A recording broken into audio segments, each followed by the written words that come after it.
Amis, frères et sœurs, amis internautes de partout, bonjour. Je dis à nous c'est dimanche Pâques de l'année 2025 et nous comptons pour nous avec le matin encore à l'église évangélique de l'Union qui gagne pour mission philosophie ministérielle, unis mon amour, unis l'église avec l'église, unis famille avec famille, une mission pour le réveil et la résurrection des morts. Donc nous sommes un ministère d'amour et de justice qui chita sous sainteté et transparence, très dur, rempli de gloire et qui doit accomplir par le monde éprouvé. Nous baillons la même association à qui déjà fort dans le Seigneur, nous baillons pour lever à ça qui fait et par la lumière de la parole, nous craser toute fausseté qui campait contre la vraie connaissance de Dieu. Et pourtant, nous ne pas faire de discrimination ni préjugés, nous sommes un ministère qui ouvre à tout type de monde. Et moi-même, mon pasteur ou collègue Madame Constant, c'est moi qui peux fonder le ministère ça en date du 23 décembre 2012. Déjà près de 13 ans, il a prévu dans le Seigneur. Et nous situés depuis près de 5 ans, soutenus par nous à Milan, Canada, Gonaïve, avec projet de construction. Et nous comptons pour nous avec vous à la suite de Pâques pour nous continuer avec un sujet qui est titré Le Fils de l'homme. Le Fils de l'homme. Donc, matin, on a regardé ensemble Le Fils de l'homme. Pour qui ça est important pour nous regarder Le Fils de l'homme matin? Parce que le Fils de l'homme, c'est un titre que Jésus-Christ gagne. Et si ce n'est pas un titre que Jésus gagne, parce que pendant plus de 49 fois, Jésus répétait dans la boucherie le Fils de l'homme.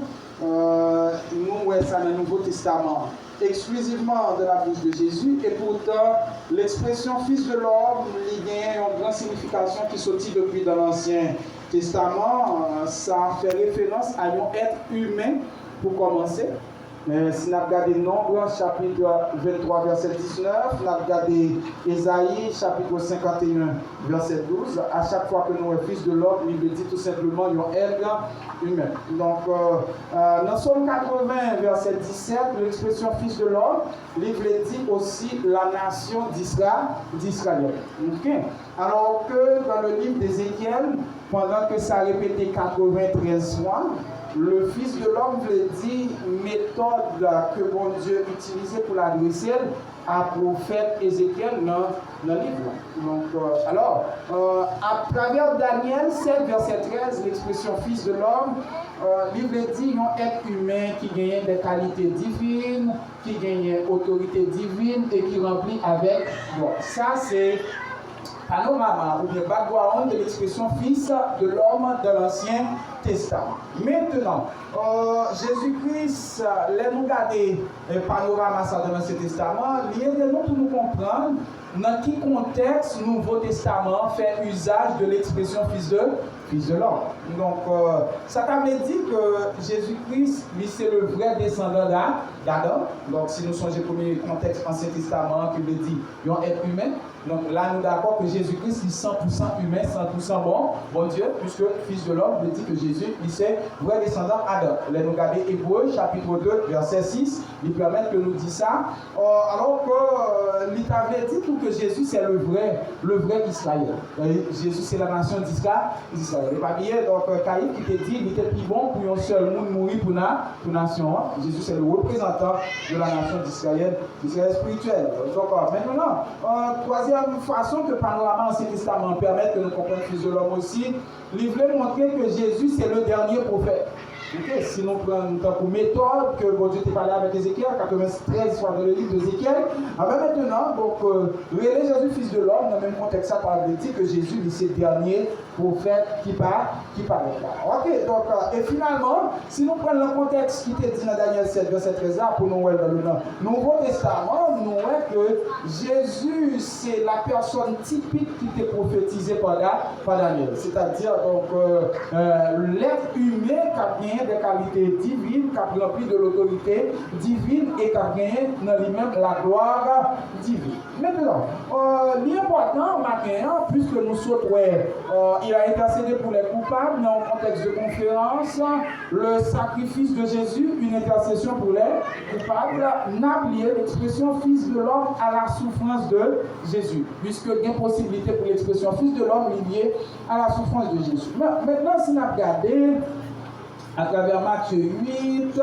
verset 20, Luc 9, verset 58, Matthieu 11, verset 19, Luc 7, verset 34, Matthieu 12, verset 40, Luc 11, verset 30, Marc 8, verset 31, Luc 9, verset 22, Matthieu 17, verset 22, Matthieu 20, verset 18, Marc 9, verset 31, Marc 10, verset 33, Luc 9, verset 44, Luc 18, verset 31, Matthieu 17, verset 12, Marc 9, verset 12, Matthieu 26, verset 2, yo tout net, yo mettez en phase sous wall que le titre de Fils de l'homme l'y gagné dans la souffrance de Jésus et le présenter Jésus en tant que le serviteur souffrant, la même image qu'en Isaïe 53 que nous témoignons. Maintenant, donc, ça veut dire que titre le Fils de l'homme, il connectait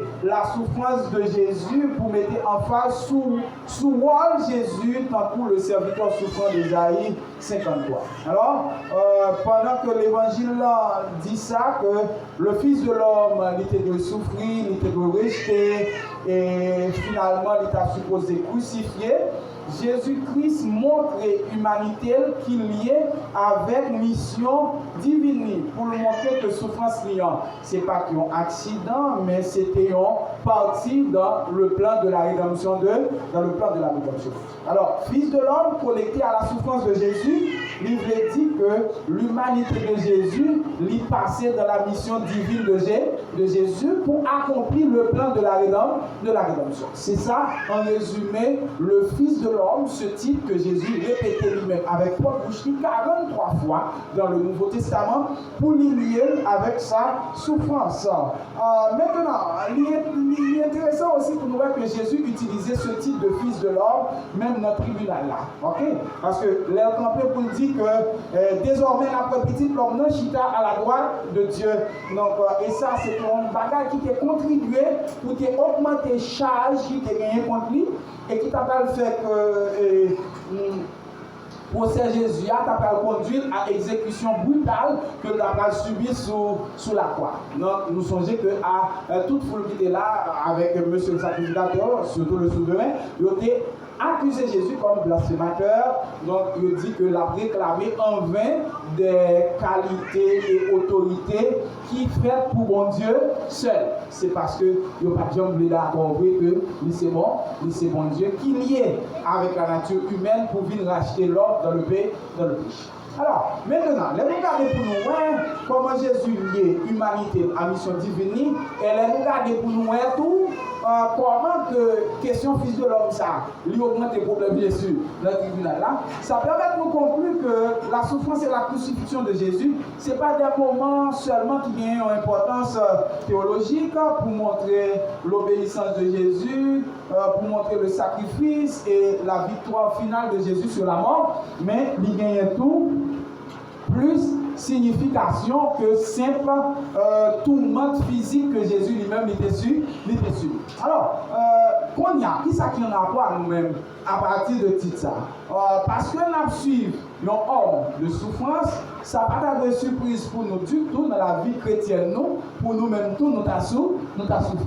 Et Luc 17, verset 22, fait nous comprendre ça, parce que Jésus assurait nous que nous-mêmes qui suivre lui et qui partageons souffrance lui, n'a béni de une grande récompense. Non seulement n'a béni de une grande récompense, et n'a réjoui nous grandement avec lui après que nous finissons d'accord partager souffrance lui pendant la suivi dans l'évangile sous la terre. Donc Luc 6 verset 22 23. Maintenant, comprendre que le titre de Fils de l'homme est lié normalement à la souffrance de Jésus. Mais ce n'est pas pour grand messie que Jésus qui a utilisé titre ni dans le tribunal là, donc lui-même avec propre bouche et ni aussi depuis dans Gethsémane, le rab du Judas, est-ce que c'est avec un petit mot ou livré petit l'homme? Est-ce avec un baiser que tu as trahi le Fils de l'homme? Le Fils de l'homme qui veut dire que moi-même,